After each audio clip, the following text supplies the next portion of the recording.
Suppose involuntarily imported labor had never been outlawed, that slaves still existed, and that it were easy to own one. What do you think it would cost today to profitably maintain a slave, say, here in Tampere?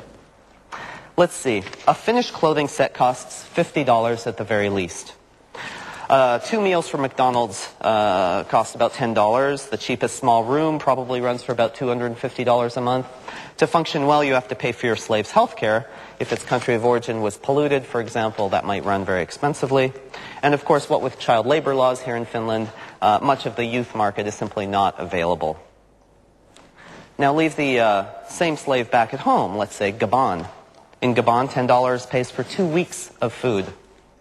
$250 pays for 2 years of housing, not a month at best. $50 pays for a lifetime of budget clothing. And healthcare is, of course, cheaper. On top of it all, youth can be gainfully employed without restriction. The biggest benefit of the remote labor system, though, is to the slave, him or herself, because in Gabon, there is no need for the slave not to be free. This is primarily because there are no one-time slave transport costs to recoup, and so the potential losses from fleeing are limited to the slave's rudimentary training.